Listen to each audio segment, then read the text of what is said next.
Mais uma vez, bom dia, meus irmãos, graça e a paz.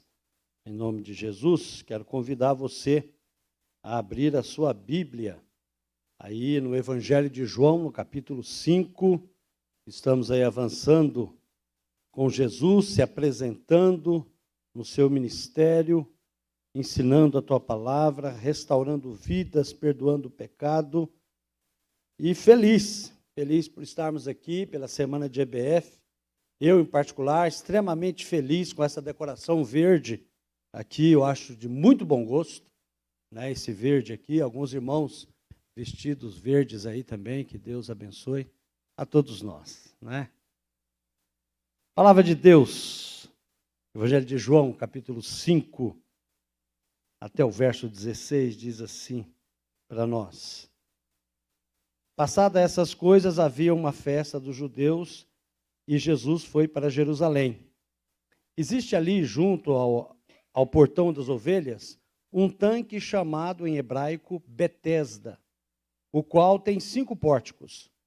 Nestes jazia uma multidão de enfermos, cegos, coxos, paralíticos, esperando que a água se movesse, porque um anjo descia de tempos em tempos, agitando-a, e o primeiro que entrar no tanque, uma vez agitada a água, sarava de qualquer doença que tivesse. Estava ali um homem enfermo, havia 38 anos. Jesus, vendo deitado e sabendo que estava assim, havia muito tempo, perguntou: você quer ser curado? O enfermo respondeu: Senhor, não tenho ninguém que me ponha no tanque quando a água é agitada. Quando tento entrar, outro enfermo chega antes de mim. Então Jesus lhe disse: levante-se, pegue o seu leito e ande. Imediatamente o homem se viu curado e, pegando o leito, começou a andar. E aquele dia era sábado. Por isso os judeus disseram ao que tinha sido curado: é sábado e neste dia você não tem permissão para carregar o seu leito. Ao que lhe respondeu: o mesmo que me curou me disse, pegue o seu leito e ande. Perguntaram-lhe: quem é o homem que disse a você, pegue o seu leito e ande? Aquele que tinha sido curado não soube responder, porque Jesus tinha se retirado por haver muita gente naquele lugar. Mais tarde, Jesus o encontrou no templo e lhe disse: olha, você foi curado, não peque mais, para que não lhe aconteça coisa pior. O homem se retirou e disse aos judeus que tinha sido Jesus que o havia curado. E por isso os judeus perseguiam a Jesus, porque já fazia essas coisas no sábado. Obrigado, Senhor, pela tua palavra neste momento. Abençoa as nossas vidas, fala aos nossos corações, e que tão somente o teu ensino e a tua palavra seja expressa nesta manhã aqui. No nome de Jesus oramos, Senhor. Amém. Tanque de Betesda. Nós podemos chamá-lo de Casa de Misericórdia. Um lugar muito interessante que parece o Hospital da Santa Casa. Alguém já foi no Hospital da Santa Casa aqui? Na parte das internações ali, onde chegam pessoas de diversas formas, enfermas. Eu não fui na Santa Casa, mas já fui aqui no Alberto Sabin aqui, que é o nosso pronto-socorro aqui, e estando lá a gente vê muita gente doente, muita gente enferma, e para nós termos uma ideia, esse lugar em que Jesus chegou e entrou, o texto nos diz que havia uma multidão de gente doente, uma multidão de pessoas que aguardavam o tanque que tinha. Se entendia que no movimento das águas parecia que um anjo vinha ali e mexia. O primeiro que desse um mergulho ou que caísse dentro da água ali, ele era curado. Mas o que é mais interessante nesse texto é que de uma multidão de pessoas, Jesus olha um homem. Ele olha um homem. E é exatamente sobre este homem que eu gostaria de falar com você nesta manhã. Um homem que nós entendemos, o texto chama ele de paralítico, mas a palavra paralítico no grego quer dizer uma pessoa ressecada. Uma pessoa que tem as pernas ressecadas, sem músculo, bem finas, né? Essa ideia que nos dá, né? Quando o texto diz um homem, uma pessoa que tem uma mão ressequida, que Jesus também curou um homem da mão ressequida, a impressão que dá é um braço, né? Uma perna sem músculo, bem seca, sem nenhuma atividade, sem nenhuma possibilidade de uma reversão ali, humanamente pensando. Mas o que é interessante nesse texto é que os pontos que Jesus nos apresenta, e o primeiro dele é Jesus conhece aquele homem. Jesus conhece aquele paralítico.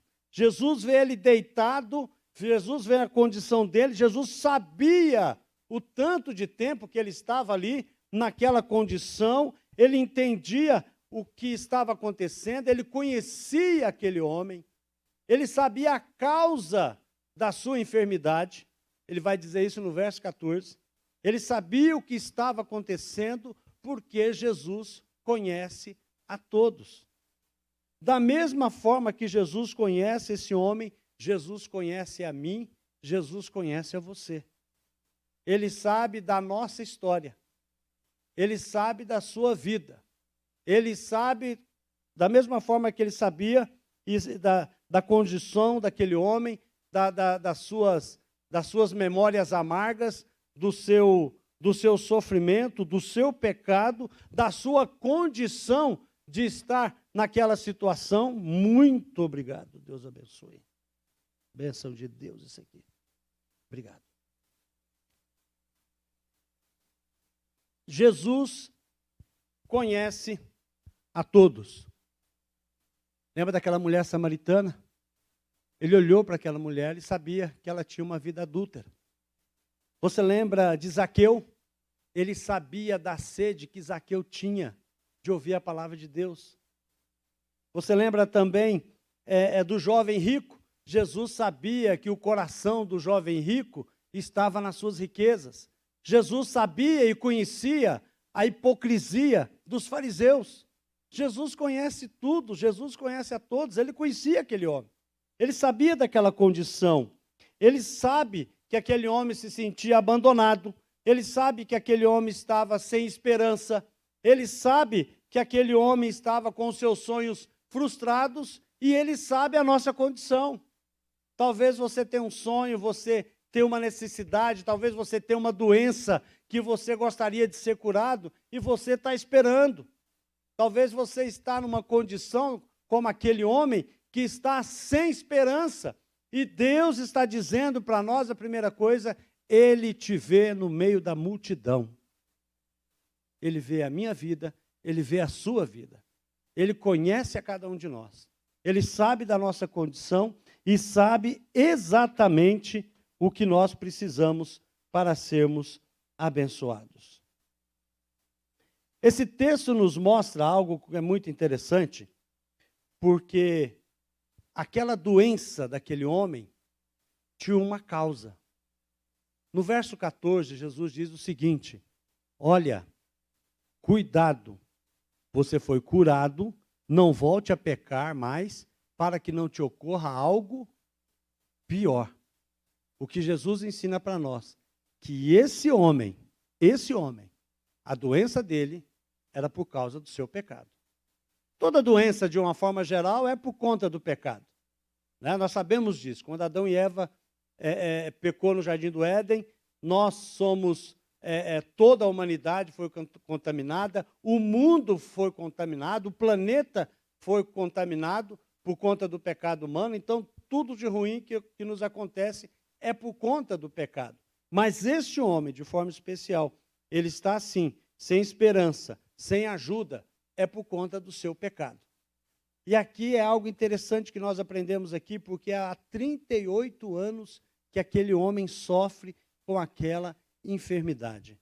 Esse é o preço do pecado.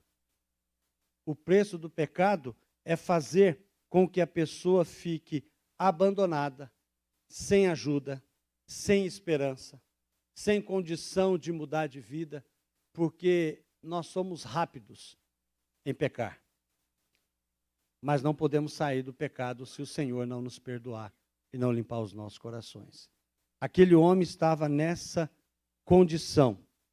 Ele entendeu, e Jesus está ensinando, que o pecado ele é uma fraude que promete algo bom e entrega só desgosto. Ele promete liberdade e escraviza. O pecado promete vida e, no fim, ele entrega morte. Sabe o que é pior?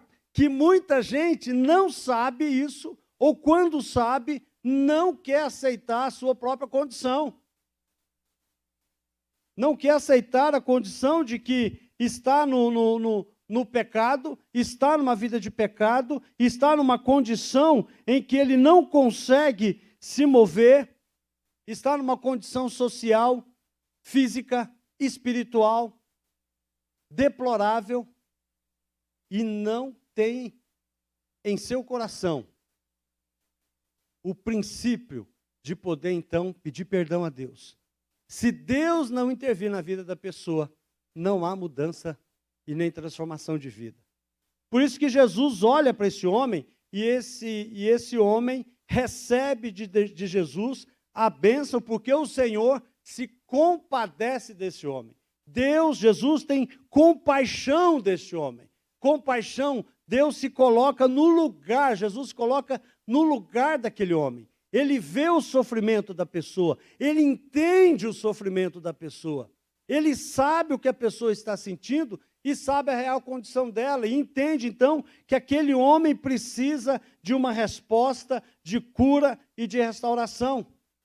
E Deus está falando para nós o seguinte: eu me compadeço de você. Tem tanta gente que pensa assim, sabe de uma coisa? Deus não se importa comigo. Eu oro, eu peço a Deus que possa me abençoar, eu peço a Deus que possa derramar sobre ele a graça. Eu, Wagner, tenho alguns pedidos especiais de oração. Eu tenho, que eu tenho aguardado em Deus. Tem alguém aqui que tem um pedido especial aguardando em Deus? Levanta a mão.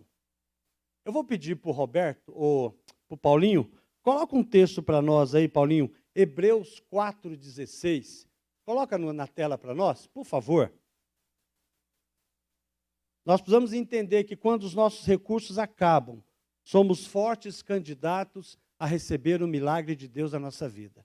E eu quero chamar você, que nós possamos ler juntos esse texto. Vamos lá? Portanto, aproximemo-nos do trono da graça com confiança, a fim de recebermos misericórdia e encontrarmos graça para ajuda em momento oportuno. Essa é a palavra de Deus para você nessa manhã. Que Deus abençoe a sua vida. Que você se achegue a Deus, para que a sua vida possa ser uma vida transformada.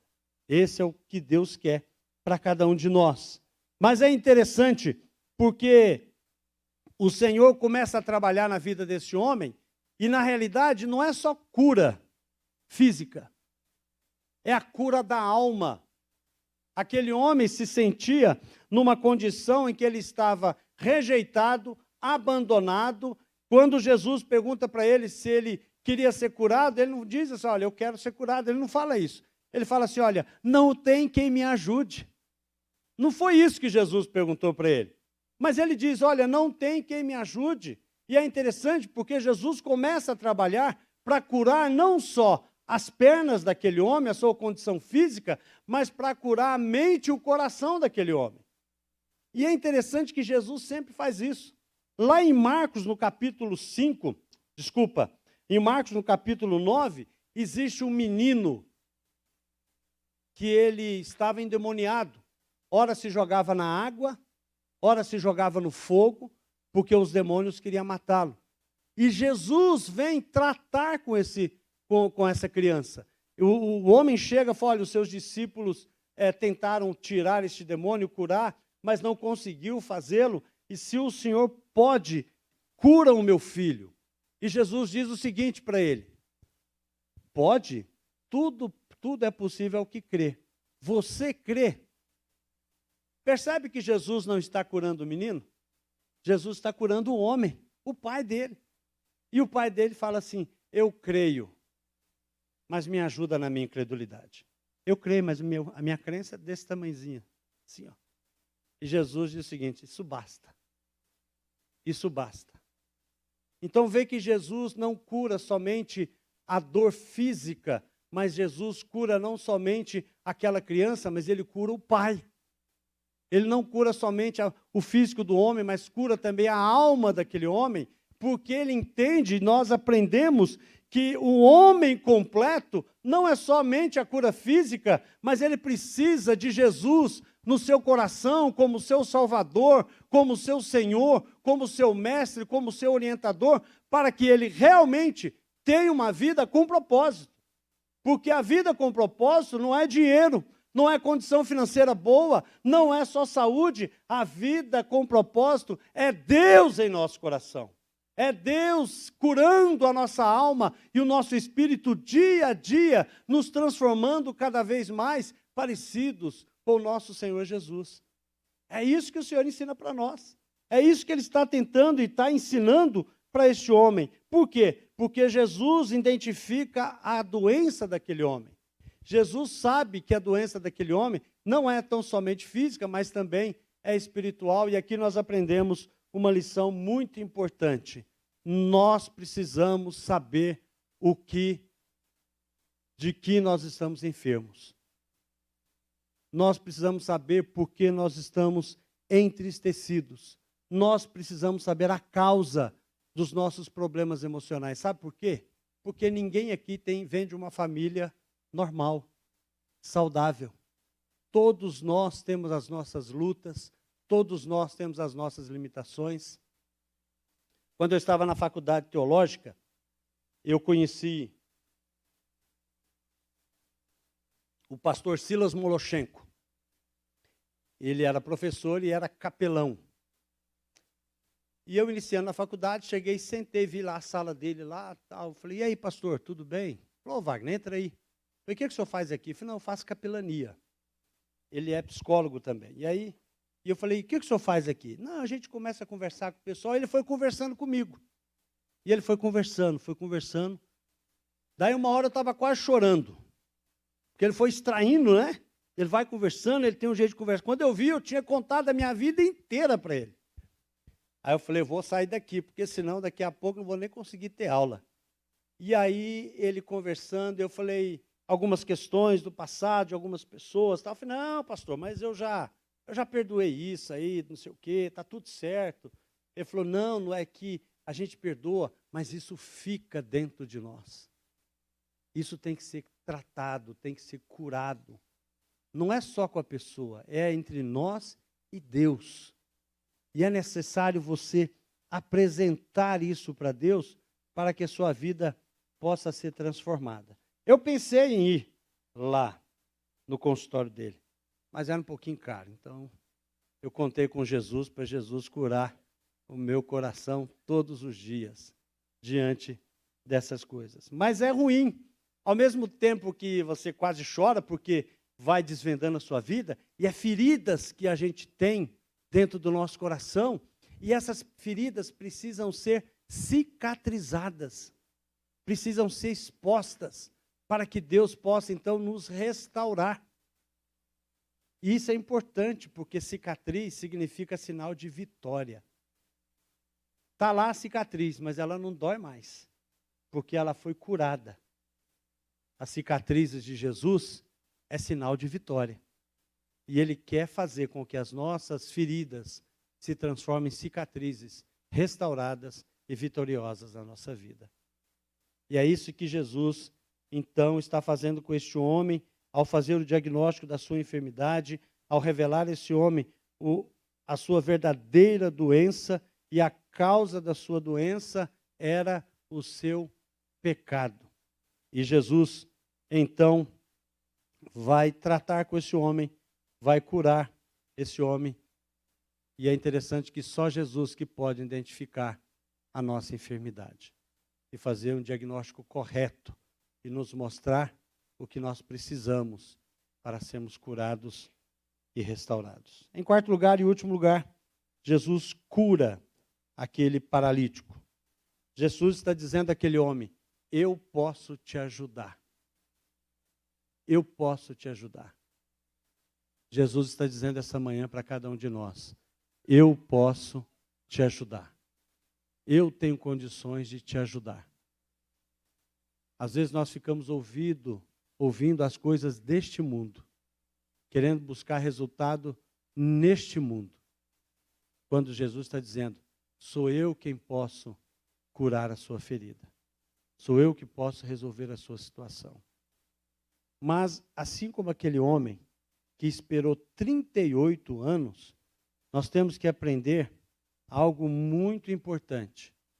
Jesus trabalha dentro da agenda dele e não nossa. Às vezes nós queremos algo e está dizendo assim, está demorando. Né? Senhor, o Senhor está demorando, eu estou pedindo. Eu tenho algo que eu estou pedindo já há alguns anos. E essa mensagem aqui, quando eu estava preparando, foi uma bênção na minha vida. Porque deu paz no meu coração. Porque eu estou aprendendo que é o tempo de Deus, não é o meu tempo, não é o tempo da minha esposa, é o tempo de Deus. E no tempo de Deus, Deus vai te abençoar. Da forma que Ele quer, do jeito que Ele quer, na vontade dEle, porque a vontade dEle é o quê? Boa, agradável e perfeita. É isso aí. A gente tem que ter consciência disso. E não importa o tempo que a gente esteja, vamos continuar orando, vamos continuar intercedendo, vamos continuar pedindo a saúde, vamos continuar pedindo a cura, vamos continuar pedindo que aquela porta seja aberta ou que aquela que precisa ser fechada, feche, mas vamos continuar pedindo. E a revelação de Deus, nós temos aprendido aqui a cada dia, que ela é o quê? Progressiva. O Senhor vai se apresentando, o Senhor vai mostrando, o Senhor vai te respondendo gradativamente, porque o Senhor quer que a gente ande de fé em fé, confiando na vontade dEle. Por isso que, quando o Senhor Jesus está dizendo àquele homem, olha, eu tenho o poder de transformar a sua vida, sabe por quê? Porque Jesus transformou uma mulher que estava possessa na sua primeira missionária após a sua morte, Maria Madalena. Ele transformou uma mulher adúltera numa mensageira da sua vida e do seu propósito, como a mulher samaritana. Ele mostra para nós que Ele é capaz de transformar a nossa vida e fazer nova todas as coisas. É por isso que nós não precisamos nos preocupar. É por isso que nós não precisamos nos sentir como aquele homem estava se sentindo, perdido, desamparado. Ninguém me ajuda, ninguém está por mim. Deus está dizendo, eu sou por você. E se Deus é por nós, quem será contra nós?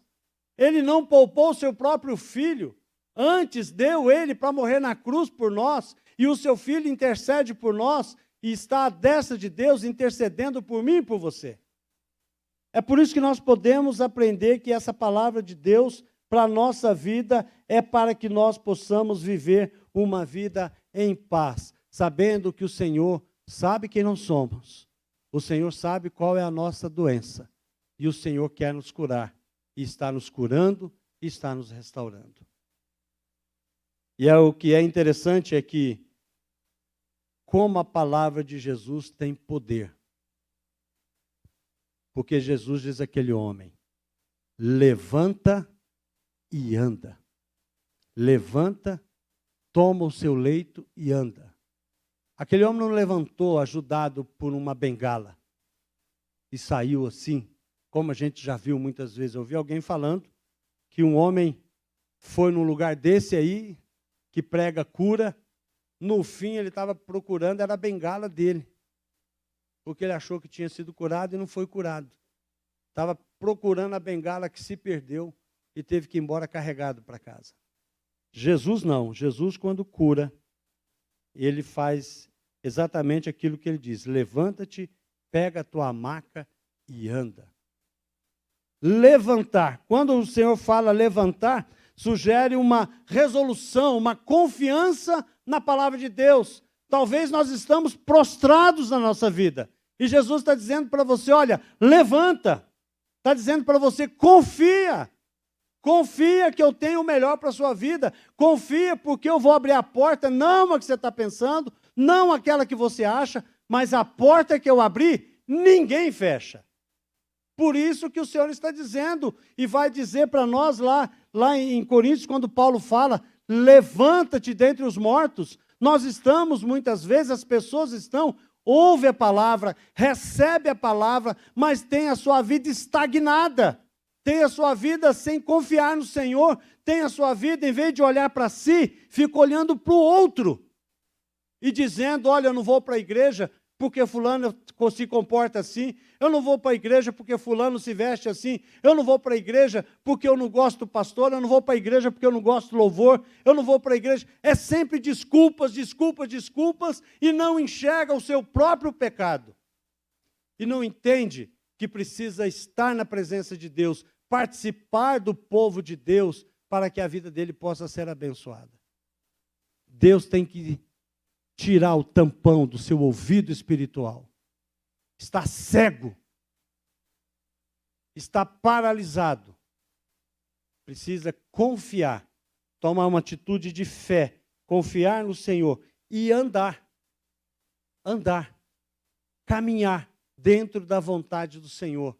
Para que a vida seja completamente restaurada. Por mais impossibilidade de restauração, Jesus pode tornar possível aquilo que para nós é impossível. Ele já mostrou isso. Ele já fez isso na minha vida. Ele já fez isso na sua vida. E pode fazer na sua vida também, que ainda não recebeu Jesus como Salvador e Senhor da sua vida. Mas Jesus dá uma advertência a esse homem, como nós já dissemos aqui, no verso 14. Olhe, você foi curado, não peque mais, para que não lhe aconteça coisa pior.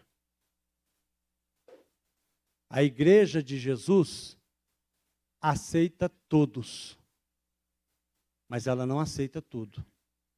Precisa haver transformação de vida. Precisa haver conversão. E às vezes você pensa, eu não tenho quem me ajude. É porque talvez você não recebeu Jesus como Salvador e Senhor da sua vida. Eu quero convidar você a fechar os seus olhos. Eu gostaria de orar por você neste momento. Se você ainda não tem certeza da sua salvação em Jesus, você que está na internet assistindo, você que está aqui presente e precisa realmente recebê-lo como Salvador e Senhor da sua vida, eu quero convidar você a fazer esta oração. Fale em seu coração. Senhor, eu não tenho quem me ajude, mas eu quero receber o Senhor, o médico dos médicos, como Salvador e Senhor da minha vida, para curar a minha alma, para curar meu espírito, para tirar-me do lamaçal de pecado que eu estou e me transformar numa nova criatura. Escreve, Senhor, meu nome no livro da vida, pois eu recebo Jesus como meu Salvador. Estamos todos de olhos fechados. Se você nunca fez essa oração e está fazendo hoje, recebendo Jesus como Salvador e Senhor, mas faça isso. Se você quiser fazê-lo, faça isso com sinceridade no coração. Não faça isso só porque você está emocionado. Faça isso com sinceridade, uma decisão de fé, um desafio a você, de receber Jesus como seu Salvador e Senhor, para que o Senhor possa curar a tua alma, o teu espírito. Levante a sua mão, eu gostaria de orar por você, se você estiver dizendo, eu quero receber Jesus como meu Salvador. Deus abençoe. Você que está aí na internet também, você tem na descrição do link, você pode entrar e dizer, olha, eu recebi Jesus como meu Salvador, e eu quero ajuda, e nós queremos ajudar você. Que Deus abençoe a sua vida. Vamos orar, vamos todos ficar em pé. Vamos orar ao Senhor. Pai, em nome de Jesus, nós pedimos ao Senhor que o Senhor derrame sobre nós a tua graça e o teu cuidado, Pai. Ó Deus, que em nome de Jesus, o Senhor cure os nossos corações. Tira, ó Deus, as nossas feridas, cicatriza, ó Deus, aquilo que nos impede tantas vezes de viver dentro da tua vontade, Pai. O Senhor conhece cada vida aqui. O Senhor conhece tantas pessoas, ó Deus, que têm orado, pedido por uma cura física, Senhor. E nós intercedemos por tantos aqui que estão enfermos e pedimos ao Senhor, derrama dons de cura, Pai, sobre a vida das pessoas, ó Deus, daqueles que têm clamado ao Senhor. Cura física, Senhor, restaura, levanta, ó Deus, reanima, dá propósito de vida, cura corações quebrados, feridos, ó Deus, famílias que estão destruídas, Pai, em nome de Jesus. O Senhor pode fazer um milagre, nós sabemos que basta uma palavra sua e tudo pode ser transformado, Pai, em nome de Jesus.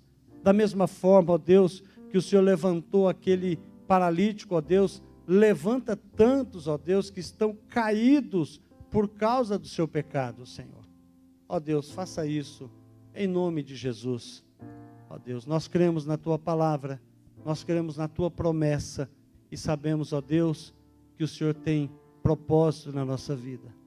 E derrama paz em nossos corações para que nós possamos esperar no Senhor o momento certo para recebermos do Senhor aquilo que nós estamos pedindo, Pai. Derrama paz no nosso coração. E mais do que isso, ó Deus, mais do que todos os nossos pedidos, derrama a presença do Teu Espírito conduzindo as nossas vidas. Amém. Conduz a Tua Amém. igreja, conduz o Teu povo e restaura e salva aquele que ouve essa mensagem. Amém. E que ainda não recebeu como Salvador. É a nossa oração no nome de Jesus. Amém. Amém.